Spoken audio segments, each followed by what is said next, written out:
भर में अलग अलग संप्रदाय और दर्शनों की सीमा में अनेक उपासना पद्धतियाँ प्रचलित हैं। उनके परस्पर मतभेद हैं, उनकी पारस्परिक सहमतियाँ हैं, उनके अपने अपने विचार हैं और उनके अपने अपने अनुयायी हैं।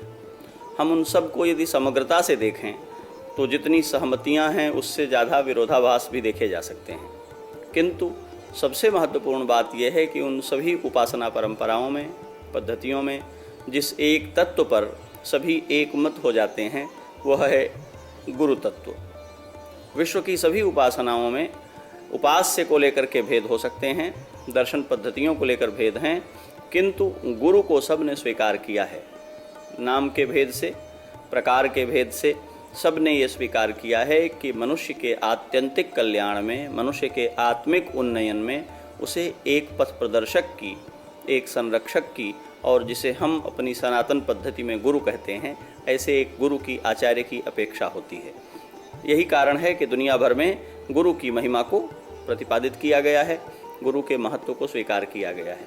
हम भारतीय दर्शन पद्धतियों को देखें तो चाहे वह वैदिक पद्धति हो, चाहे वह आगमिक पद्धति हो, चाहे वह उपासना की पद्धति हो, चाहे वह संत साहित्य हो, सब में गुरु की महिमा को समान रूप से स्वीकार किया गया है।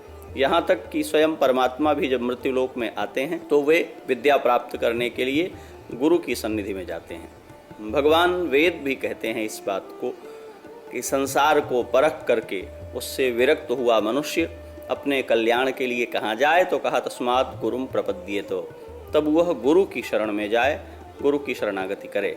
गुरु के स्वरूप को लेकर बहुत सी बातें हुई हैं, उसको पहचानने को लेकर बहुत सी बातें हुई हैं, पर उस विस्तार में गए बिना यदि हम गुरु पूर्णिमा को लक्ष्य करके गुरु के महत्व को थोड़ा दृष्टि से देखना चाहें तो ये हमें समझ में आता है कि गुरु पूर्णिमा वर्ष में हमारे कैलेंडर विक्रम संवत के अनुसार एक ऐसे समय उपस्थित होती है जिसके ठीक पूर्व भगवान सो जाते हैं।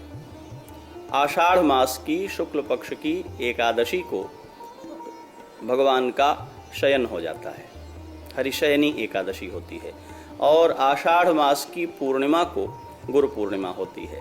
सामान्यतया यह पंचांग का विधान है, किंतु यदि हम इसके तात्पर्य में जाएं तो हमें एक बहुत सुंदर प्रतीक यहाँ प्राप्त होता है कि जब भगवान सो जाते हैं तो गुरुदेव जागते रहते हैं।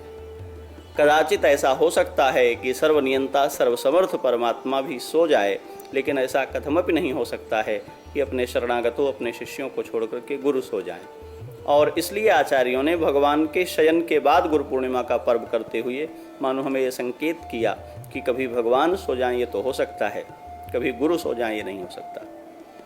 भारतीय जीवन दर्शन ये मानता है, सनातन धर्म ये मानता है, गुरु की अनुपस्थिति में कोई व्यक्ति ईश्वरीय सत्ता और शक्ति से ही संपन्न क्यों न हो जाए, वह ईश्वर को समझ नहीं सकता है। बिना गुरु के ईश्वर होना कतई संभव नहीं है, तथापि बिना गुरु के ईश्वर भी यदि आएगा मृत्युलोक में तो वह ईश्वर तत्व को परिभाषित और प्रतिपादित नहीं कर सकेगा, क्योंकि ईश्वर को पहचानने की योग्यता गुरु के द्वारा ही प्राप्त होती है।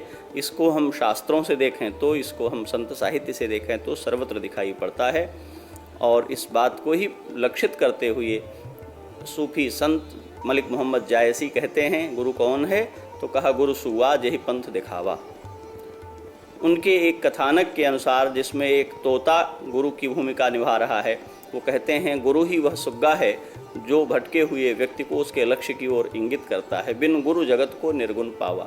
एक और जगह वे बड़ी सुंदर बात कहते हैं, गुरु कौन है, कहा गुरु बिरह चिनगी और मेला जो सुलगाई ले सोचेला। गुरु कौन है, कहा वह भक्त के अंतःकरण में परमात्मा के विरह की चिंगारी रख देता है। जो शिष्य उस चिंगारी को जला करके, प्रज्वलित करके अपने जीवन के उचित अनुचित कर्मों को उसमें आहुति दे करके अपने को दिव्य ज्योति के साथ एकाकार कर लेता है, वो शिष्य है। जो उस अपनी चिंगारी को जो गुरु से प्राप्त हुई है बुझ जाने देता है, वो अभागा है। तात्पर्य क्या है, गुरु वह है जो जीव को ब्रह्मत्व के समीप ले जाता है, भगवान के अभिमुख करता है। गुरु कौन है, कहा जो हमें भगवान के साथ हमारी तादात्म्यापत्ति करा देता है। मैं भगवान का हूँ यह बोध हम में जागृत कर देता है, मैं संसार का हूँ इस भ्रम से हमें दूर ले जाता है, वो गुरु है। वह गुरु हमारे जीवन में प्रतिपल प्रतिश्वास उपस्थित है, तथापि हम उसके स्वरूप को पहचानें और अधिक गंभीर होकर, अधिक सावधान होकर गुरु तत्व के प्रति कृतज्ञ हो सकें, इसके लिए हमारे पूर्वजों ने परंपरा बनाई। आषाढ़ पूर्णिमा को हम लोग गुरु पूर्णिमा के रूप में जानते हैं। इसे व्यास पूर्णिमा के रूप में भी जाना जाता है, महर्षि व्यास की पूर्णिमा के रूप में उनको स्मरण करते हुए, क्योंकि यह सारा जगत व्यास महर्षि का ही प्रसाद है। व्यासोच्छिष्टम जगत सर्वम। हमारे यहाँ जो भी साहित्य वाङ्मय उपस्थित है वो सब कुछ व्यास जी महाराज का प्रसाद है, इसलिए व्यास पूर्णिमा के रूप में भी उसको हम पहचानते हैं। सिद्धांत के रूप में कहें तो हमारे आचार्य ये कहते हैं, पूर्वाचार्य ये बात दोहराते हैं, मंत्र मूलम गुरोर वाक्यम। हम जिस मंत्र की आराधना करते हैं वह क्या है? कहा कृपा पूर्वक गुरु के द्वारा प्रदत्त शब्द ही मंत्र है। यही कारण है कि हमारी सिख परंपरा में जो सबसे ज़्यादा गुरुओं का स्वीकार जिस परंपरा में किया गया है, और जहां भगवान को अलग से प्रतिपादित करने के स्थान पर गुरु को ही भगवान के रूप में स्थापित कर दिया गया है, हिंदुओं से विकसित हुई वही परंपरा सिख परंपरा कहलाती है, जिसमें गुरुओं की वाणी को ही भगवान का दर्जा देकर ग्रंथ साहिब के रूप में पूजा जाता है, और प्रथम गुरु से दशम गुरु तक ऐसे अनेक हैं, पर मुख्य रूप से दशम गुरु तक पूजा होती है। उनके यहाँ भी वही सिद्धांत उपस्थित है, और हमारे धर्मशास्त्रों में भी वही सिद्धांत उपस्थित है, हमारे संत शास्त्र में भी वही सिद्धांत उपस्थित है। महात्मा कबीर गुरु के प्रति असाधारण श्रद्धा निवेदित करते हैं, और वे गुरु की वाणी को, गुरु के द्वारा प्राप्त ज्ञान को शब्द कह करके परिभाषित करते हैं। वो शब्द कौन है? जब हमारे यहाँ शास्त्र कहते हैं शाब्दे परे च निष्णाता, शब्द में, शब्द क्या है? बोले शब्द के द्वारा, शब्दों के माध्यम से, वैदिक शब्दों के माध्यम से, निर्दोष शब्दों के माध्यम से जिस तत्व का निर्वचन किया गया है वह ईश्वर है, और वही परतत्व है। तो उस शब्द के द्वारा जो कृपा करते हैं हमारे ऊपर, उन गुरु को सिख परंपरा में उनकी वाणी को शब्द कहा गया। महात्मा कबीर ने उन गुरुओं की वाणी को शब्द कह करके अपने यहाँ परिभाषित किया। उनका साहित्य ही 3 भागों में बटा हुआ है, साखी, शब्द और रबैनी। तो इस तरह हम देखेंगे तो हमारे आचार्य कहते हैं मंत्र क्या है? बोले गुरु का कृपा पूर्वक दिया गया जो वाक्य है, शब्द है, वही मंत्र है। मंत्र मूलम गुरोर वाक्यम। पूजा क्या है? कहा पूजा मूलम गुरोः पदम। गुरुदेव के चरण ही पूजा के मूल हैं। और साधना क्या है? सिद्धि क्या है? कैसे हम समझेंगे? तो कहा कि गुरु की कृपा मोक्ष का मूल है, और गुरु का अनुग्रह ही समस्त सिद्धियों का हेतु है। तो गुरु पूर्णिमा का तात्पर्य है कि हम अपने जीवन में जो कुछ प्राप्त कर रहे हैं, जिस तरह भी जीवन को जी रहे हैं, उन सब में हम इस बात का अनुभव करें कि कोई एक रक्षक है, कोई एक पथ प्रदर्शक है।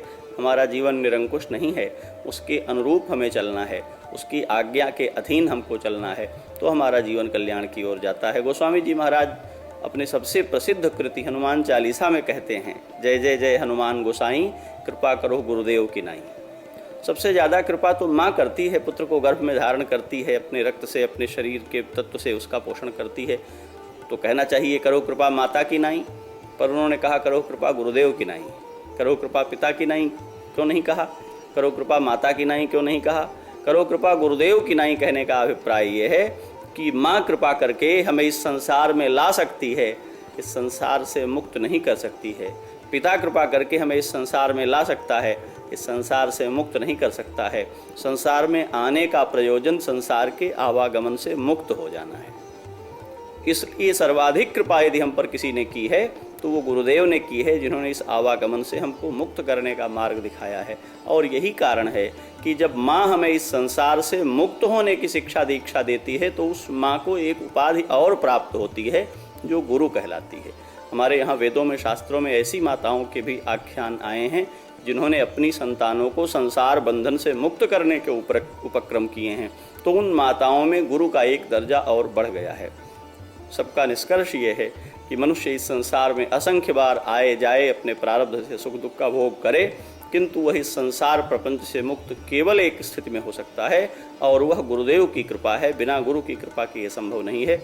गुरु पूर्णिमा का पावन पर्व हमारे सम्मुख आकर के हमें इस बात की याद दिलाता है कि मनुष्यों, तुम्हारे जीवन में हो सकता है तुम्हारा ईश्वर कभी सो जाए, तुम्हारे कल्याण से प्रमत्त हो जाए, किंतु तुम्हारे गुरुदेव कथमपि इस बात से प्रमत्त नहीं होते हैं। और इसीलिए जब भगवान सो जाते हैं तब भी वे जागते रहते हैं। इसलिए तुम सतत जागो और उन गुरु की शरण ग्रहण करो, जिससे तुम्हारा जीवन परम लक्ष्य को प्राप्त कर सकता है।